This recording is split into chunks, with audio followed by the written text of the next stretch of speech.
Hello, Quidable here on my free-to-play FTPElhain account, and today I want to go over, you probably just got recently or you're just about to get the Ninja, the free Ninja Champion.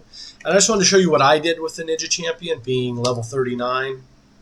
I've ascended him to level 3, so all his skills would open up. And then that's this one right here when it talks about the extra 10% against everybody else. And then it goes up by 20% when attacking against bosses. So clan boss, campaign bosses, any of the dungeon bosses, and I'll go ahead, I like numbering all my stuff that I'm working on. And then you can see the artifacts I put them into. I put them into life steal set, and I needed speed boots, and I just happened to have a set right here, speed boots. Resistance. So I put him into that, so I'd have a completed set for that. So I've leveled up some of his armor, and his speed's not bad, 147. He'll go further once I increase his speed or his ascension. Once his ascension goes up, you'll what you can do is go to your index, and he is the Shadowkin. And you can see his speed his speed's a flat 100. Okay, so it's not going to go up any higher based on that. And let's see here. So what I'm doing with him is I'm taking the technique of all my first 5 champions that I'm going to work with are all going to be in lifesteal gear. So I'm trying to get everybody's speed up appropriately to help me in the clan boss and the dungeon. Now, just adding Ninja to my team, when you come in here and you look at the, that was kind of a glitch. You can see here this team went to 2.45, and just adding him and everybody else being rank 440 with my starter champion being rank 550, and I'm now able to compete in normal right off the bat. So 2 key, I can 2 key normal, and I can 1 key easy. So you can see other people are starting to use this champion. In this clan, I'll have to tell this person to raise those up to level 3 at least. That's awesome, actually. Pretty good. Because those secret skills, those extra skills all come out at Ascension 3. That's an important thing. If you're going to ascend somebody, ascend them to level 3. So you got to do some potion dungeon farming. But I can 2 key right here into normal. So I use it. All these champions are in lifesteal gear. And the order of events, if I have it, let me go back over here and I'll look at it. But the order of events should be Spirit Host 176, and then I believe she's at Apothecary is 168, and then 160, and then it's between these two. It's probably going to be him because he has a speed boot of 147, and she doesn't have speed boots yet. That's why I'm still farming, and I don't have the complete set on the speed set. So once I get speed boots, or I get speed boots in the set of speed or in the set of lifesteal, this champion will go to position 2 because I'll take this out. The only reason I left it there is because I leveled it up and I need accuracy for this champion to work. So it's no big deal. It's just I could switch this out, but I like this one. It had a speed of 5, nothing too fancy. Crit rate was important. Speed of 5 there, and I've left all my when you go upgrade and you do your enchanting, I've left all my speed ones open because that's once I get everybody in the set of armor that I want, now I can go back and start adding 1 and 2 points of speed per lifesteal set, or whatever the individual armor set is. I can go back and add that in there. So what am I doing with Ninja? I'm setting him up to be in my clan boss team. Primarily, he'll be in dungeons and my clan boss team. He can be in my tag team set. I've already got my other teams, my primary team set, and I think I showed you that in a previous video. But in this video, I'm primarily setting up Ninja to be in all my dungeons. He's a boss champion, meaning he is built to go against the bosses. So Dragon is a popular one. Obviously, Fire Knight. This week, right now, going on for me is an Ice Golem tournament. So all these things are out there, and what we need to do is take Ninja up to 440. Now, the way I'm leveling him up, these 5 champions are the champions that I want where their masteries are up. And you can see he's got a mastery open up because I've been working on it. Come over here, and I can pick the final one.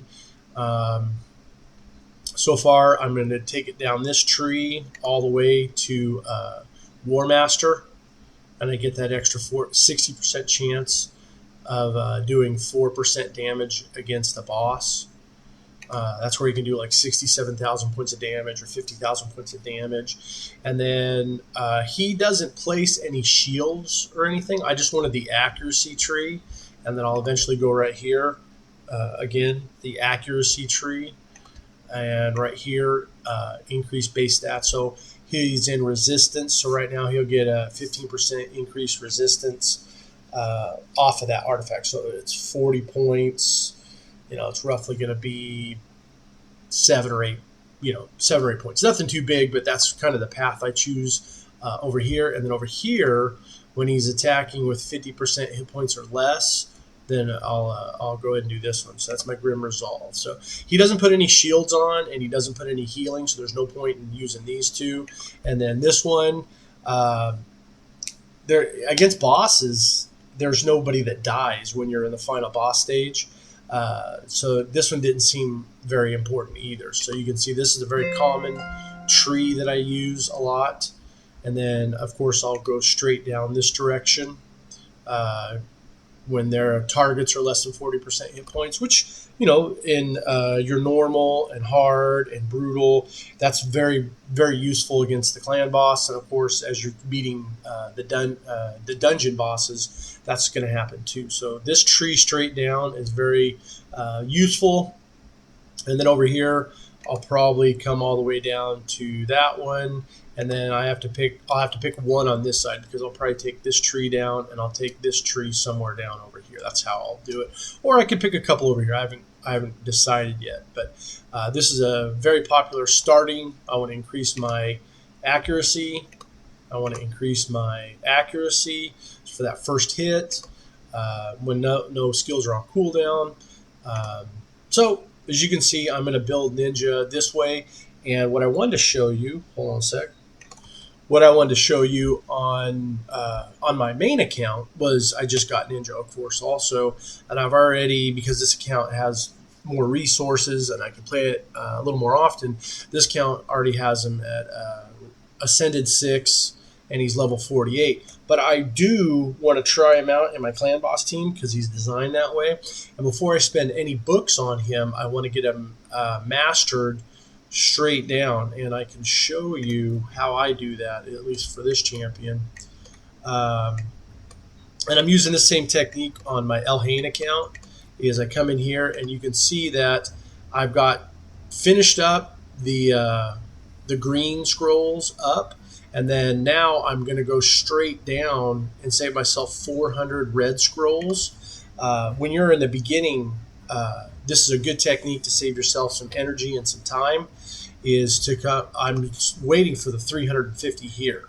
So I've got about 235, and I'm going to play this character in Minotaur until I get the 350 scrolls, and I'm going to skip any other scrolls over here. I'm not going to pick 2 over here or pick a second one here. What I'm going to do is just go straight down here, and that's going to save me 400 red scrolls. And that, to me, I've done that with a lot of champions, especially when you're trying to build your first clan boss team. It's more important to get 350 scrolls for War Master or for Giant Slayer, depending on if their AoE is 3 hits or higher. So if your AoE, your A1 is 3 hits or higher, then what you want to do is you want to pick Giant Slayer. But if your A1 is 2 hits or less, this is like a 80-20 rule. There's other champions that you might do this due to their A2 or A3. There might be other skills that are coming to a factor, but 90% or 99% of your champions, if they have 2 hits on their A1 or less, 2 or 1, you'll pick War Master. So that's what this account's going to do. This account's going to go straight to War Master, and then I'm going to stop leveling or getting scrolls for this champion. At the same time, in that Minotaur's Labyrinth, I'm also putting up this champion. I think that's Helyor from the Bannerlords, and I need to finish off the Bannerlords faction wars. So, but this is how I'm spending my time, and I'm using the Minotaur's Labyrinth also to level up this champion. So what I would do is just keep these 2 in here. I'm Helyor. I want to get him up at least to like level 1 of the Red Scrolls. I think that's tier 5. And then this champion, I'm trying to get straight to War Master. So I'll just put this on auto battles and continue and let it go. It's probably not going to get any far because it had no energy. But so then I can go back over to this champion. So what I do with this champion, I'm also doing in my main account. I'm going to take this account up as high as I can. I can get green scrolls for all these champions. And you can see these are the first 5 that I'm probably going to completely do their masteries for scrolls. But it's going to take some time because in that level, I'm only getting like 2 or 3 red scrolls on stage 11. I'm only getting 1 to 3 scrolls. And then you see it goes 2 to 4, 3 to 5, all the way up to 6 to 12. So eventually I'll get down there. I like hitting this one right here because it does start getting me some red scrolls. But if you find that you have some champions that you don't want to take past the green scrolls, stage 10 would be another good place to also land also. So again, I would just put this on multi-battle. I got plenty of energy, and I would just let this keep going. Hopefully I'm winning every single round, and I don't think this team can quite do that yet, but it is what it is. And I'm using Minotaur to also upgrade their levels. So that's a great time to do it because at least you're doing 3 things at once instead of just 2. You're getting silver and you're getting scrolls, but now I'm also getting XP because if you're going to take this champion to 660, you might as well use this energy to also level that champion up. So pick 5 champions, level them up. Because he's going to be a boss champion, I'm choosing to put him in lifesteal gear. And you can see that because I had, at the beginning, this account's only level 39, I had to choose wisely as far as my which sets I put them in when I'm farming. And a nice thing to do is as you're playing, you can just go through and you can click filter and hit speed, and then this gives you all the sets. So right now, this champion's pretty much done. I just got to finish taking the armor up to level 12, and then this champion's pretty much done. I probably will eventually get him into a higher speed set over here, but because it's more important for me right now to get War Maiden the first speed set of boots. So right now she's running at level 12. She doesn't even have a speed set on. I just put it in there so she had a lifesteal set on. So she's doing kind of a good job. And she's the only champion right now putting the decreased defense on for me. So This is what I did with Ninja. You want to get him ascended to 3, and then I put him in lifesteal gear with any set that gives me speed boots to keep his speed up faster than most of the dungeons. And then this just helps you to do it. Now, I'm increasing the masteries. I'm putting on good armor, but I'm not going to put skill boots in, or skill books in, skill tomes. Um, and the reason I say that is because in the beginning game, you only have so many books, and I don't have any yet. I actually don't have any yet. I'll probably start getting a few once I finish certain parts of my challenges. And your first champion is that you choose to put your books in had better be a game-changing champion. You can master every single one of your legendaries, and you can. This is probably where I'll get one of my books, and then you can master, say, or you can put on great armor. You can make them 660. You can ascend them to 60. But the books is so hard to get, especially in the early game. So before you start, just hey, I have a legendary champion. I have legendary tomes. I'm going to suck them into it. Unless you're pay to win, I wouldn't do it. I wouldn't put any legendary tomes in there until you've got 2 or 3 legendary champions to choose from. These guys are very, very powerful early game, and you don't need to book them in your early game. So if you're under level 50, I wouldn't even put a skill tome into any of them. I wouldn't even do it. So, all right, well, I just wanted to show you what I'm doing on my free-to-play account and on my main account. Now, one thing I will show you, just to double up on what I do over here. You can see leveled up. I'm leveling them up over here. I've got some more books over here. I just want to show you that I have the same philosophy because I try to play more free to play than I do pay to win. When it comes to the books, I don't spend them unless it's a champion worth spending it on. I did that earlier, and I only had 2 or 3 champions, and I booked this guy, and I've found uses for him, but this account, until they just did the upgrade and made him something decent with an aura for Doom Tower, this guy was, I've mastered him, I've done everything I can, but some champions you just don't want to put books into. And I would save them. I have a kind of a personal rule of 12. I don't go below 12 of any of these skill tomes. Unless it's just a champion I absolutely want to. So then at any point in time, if I do get that game-changing one, and what I consider a game-changing champion is one that's going to help you in Nightmare Clan Boss, Ultra Nightmare Clan Boss, Faction Wars. Those are, or some of the in-game dungeon levels. Those are really the only places I consider game-changing champions. There's other ways to figure that out, but this video has been too long already. I'll go ahead and get off here. But I just wanted to show you that I use the same philosophy over here. And with those skill tomes, as you can see, I've got 61 epics. And what I'm saving my books for is primarily right now, I'm saving them for champions that are going to help me in Faction Wars. So that's why I have so many there, is because I try to find the best use out of them.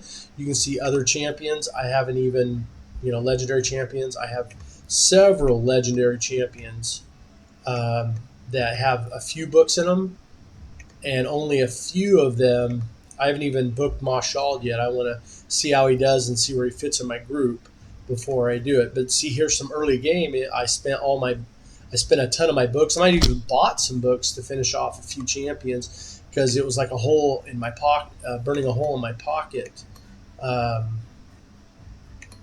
So I don't spend books. Some of these just have so many books to put into them that it's just not. It's just not cost effective to book every single champion.